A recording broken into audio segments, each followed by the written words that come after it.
Kesihatan diri dan juga keselamatan di jalan raya ketika balik kampung memang perkataan yang paling popular tentang balik kampung raya. Dan saya menjagakan limpahan kenderaan jutaan akan keluar untuk menuju ke utara, selatan dan sebagainya.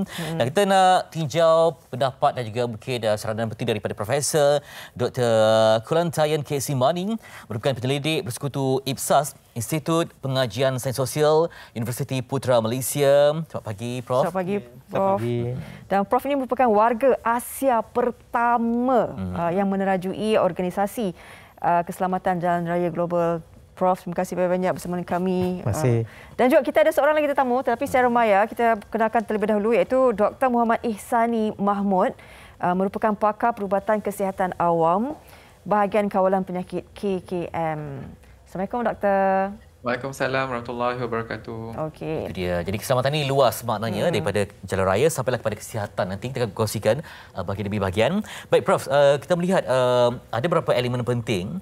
Jadi bila berada di jalan raya ni, apa hal yang paling utama sekali harus diberikan penekanan oleh pengguna yang akan pulang ke kampung? Ya, kalau kita lihat dari segi statistik kemalangan jalan raya tahun lepas, setiap 86 saat satu kemalangan jalan raya dilaporkan di Malaysia, dan setiap 2 jam kita kehilangan satu nyawa. Okay? So kalau kita balik kepada topik kita pada pagi ini ialah trip untuk balik kampung. Okay? So kita jangka bilangan trafik akan beberapa kali ganda lebih tinggi. So untuk mengurangkan peluang untuk kemalangan ini berlaku, yang paling utama ialah kalau kita dapat kurangkan kelajuan kenderaan kita. Okay?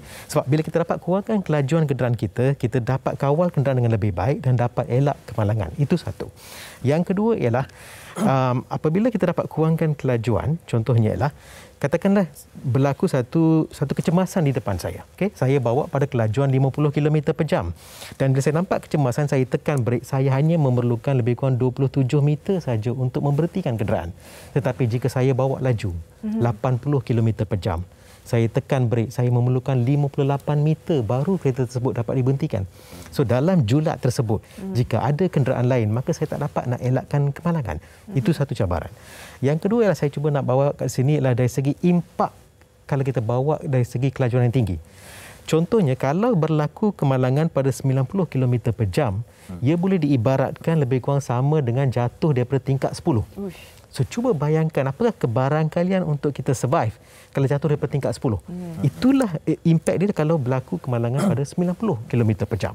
So, sebab tu kita minta kurangkan kelajuan, kita dapat 2 pulangan. Satu, dapat elak kemalangan. Satu. Kedua, andai kata kemalangan berlaku juga, kita dapat kurangkan impak daripada kemalangan tersebut. Dan saya ingin bawa ada satu pendekatan, iaitu daripada COVID, pandemik COVID ini. Mana pandemik COVID minta kita adakan satu penjarakan sosial di antara satu orang dengan orang lain untuk keselamatan mereka. Betul. Konsep yang sama kita bawa atas jalan raya untuk pandemik trafik, di mana ada penjarakan di antara kenderaan kita dengan kenderaan di depan kita, supaya dapat kita elakkan kemalangan tersebut. Saya suka metafora tu. Tapi tu Doktor, faktor individu tu sangat penting ya. Betul. Sebab bila pegang steering dia, ramai yang berubah karakter. Keterujaan tu nak balik kampung lagi kan. Dah teringat wajah keluarga dan sebagainya. Okey. Sementara tu Prof, kita nak tanya dulu ini kepada Dr. Muhammad Ihsani Mahmud. Tadi Prof dah bagi sedikit bayangan bagaimana COVID-19 itu perlukan penjarakan fizikal 1 meter kan. Doktor, kali ini kita ini pastinya memberikan beberapa respon juga. Ada yang kata takut, alamak nak raya ni kan kali ini ramai dengan ada boleh buat open house dan sebagainya. Jadi bagaimana SOP yang telah akan dilaksanakan untuk sepenuh hari raya ni? Mungkin doktor boleh terangkan lebih jelas kepada kita semua. Okey. Sebenarnya saya rasa lebih ramai excited untuk sambut Hari Raya pada kali ini sebab kita dah 2 tahun tak dapat nak menyambut secara betul-betul lah. Masing-masing sebelumnya banyak terhad di rumah. So kalau ikutkan seperti yang diumumkan semalam, untuk Hari Raya memang kita dah umumkan dari segi pelaksanaan dia. Semua boleh buat sekarang. Okey. Boleh buat takbir raya, boleh buat takbir raya dari rumah ke rumah, boleh sembahyang raya secara penuh dan di masjid. Cuma yang masih lagi diberi penekanan adalah dari segi pemakaian pelitup muka. Jika berada dalam satu bangunan, pakai pelitup muka. Tapi kalau kat luar, digalakkan pakai. Tapi bila kata digalakkan tu, mesti ada kelebihannya lah, maksudnya bagus pakai. Kalau kata nak kunjung-mengunjung, boleh. Tapi bila berada dalam satu rumah, memang kalau boleh, dia still patuh kepada arah bangunan lah, pakai. Okey. Macam mana doktor sendiri melihat kesihatan ni kan? Kita kalau kita contoh isu kesihatan ni bukan sahaja pandemik COVID-19 tau doktor. Tapi bila kita ni berhari raya, makan macam-macam kan? Itu pun boleh mendatangkan mengundang benda lain juga. Jadi doktor syorkan supaya orang yang balik kampung ni ada kit kesihatan tersendirilah. Dah lengkap, mana yang Tia nak pening, cerit-birit, muntah semua, bermaksud bersedia dengan pelbagai persiapan lah ketika raya nanti doktor. Okey, sebab bila kesihatan semasa sambutan hari raya itu memang penting untuk kita jaga, terutama sekali bila kita terlampau banyak sangat pilihan makanan untuk dimakan. So sepatutnya kita kena lebih peka dan alert lah makanan mana yang sesuai. Kalau memang akan banyak kuih-muih ataupun dessert-dessert yang agak manis, tapi kita kawal dari segi pengambilan kuantiti. Yang mana berlemak, kita juga kena kawal pengambilan kuantiti tersebut. Dan pastikan makanan-makanan yang dihidangkan tu nanti memang berada dalam keadaan yang baik. Kita tengok ada segi bau dan rasa dan perubahan warna. Sebab kadang-kadang yang kita khawatiri, kita takut makanan tu dah lama disediakan, tapi terdedah lama. Mungkin ada dihinggap oleh certain organisma atau bakteria lah. Itu boleh menyebabkan jangkitan pula yang lain. Itu seperti keracunan makanan. So maksudnya kita yang nak makan ni, kita kena pekalah dari segi aspek tersebut, dan memang perlu beri penekanan kepada kesihatan diri lah, walaupun sedang seronok menyambut hari raya nanti. Itu dia. Sebab nanti yang ni rumah terbuka tadi, takut nanti yang ada kencing manis ke, darah tinggi ke, bimbang. Baik, kembali pada Profesor. Tadi kita dah tinjau tentang faktor kelajuan. Betul. Juga penting tentang faktor jalan. Mungkin ada yang, disebabkan lembakan kenderaan ni, ada yang berlubang, ada yang mungkin setengah tempat memang cantik. Ada macam letakkan batu-batu di situ.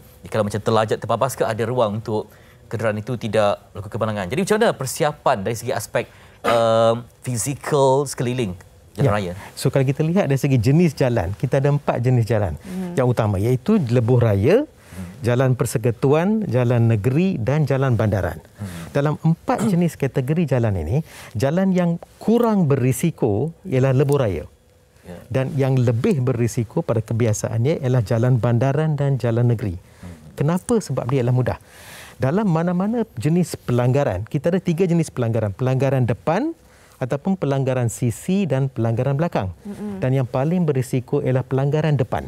So kita kena elak pelanggaran depan. Okey.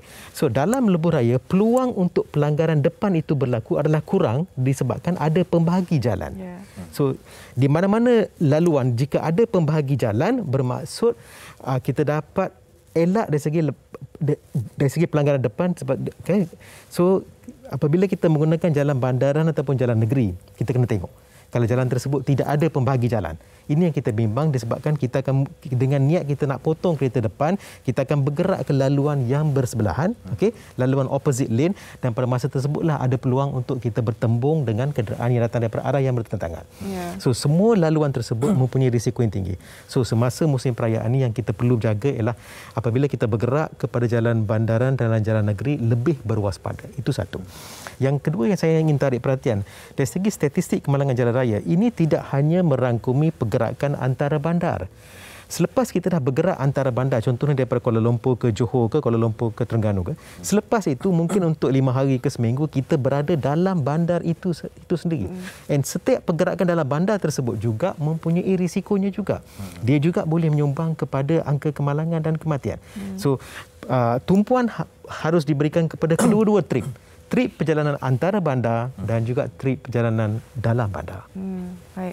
Dan mungkin ada satu perkara yang kita rasa sentiasa dimainkan tentang keselamatan jalan raya ini, penggunaan tali pinggang keledar. Itu kadang-kadang kita pun macam tak apa, sekat dia tu kat situ je. Tapi kita tak tahu kan malang tu tidak berbau. Jadi mungkin Prof boleh kongsikan juga.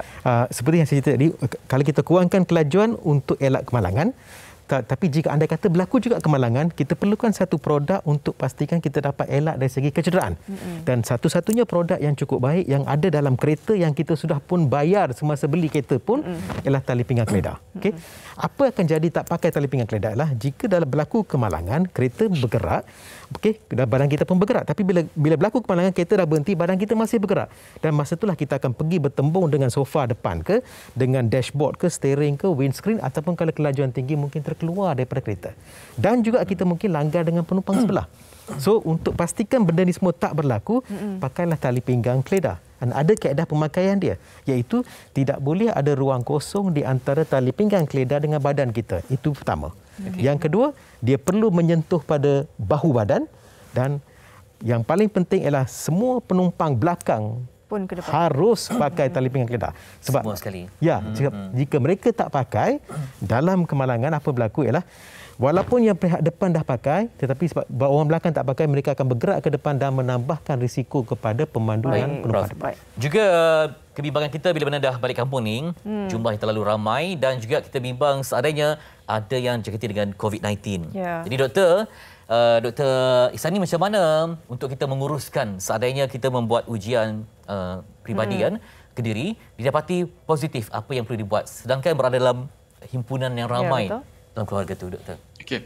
Alright. So sebelum kita nak melanjutkan kepada pelaksanaan ujian, pasti individu tersebut dah tahu dia ada gejala. Okay. So sebenarnya kalau boleh, bila dah ada mula gejala tu, sepatutnya kau boleh dah elakkanlah daripada berada dalam kelompok yang ramai, sebab khawatiri itu boleh disebabkan oleh COVID. Mungkin boleh benda lain juga pada masa sama. Okay. So bila dah dapat buat testkan diri dan dapati positif COVID, memang sepatutnya individu tersebut perlu menjalani pengasingan lah.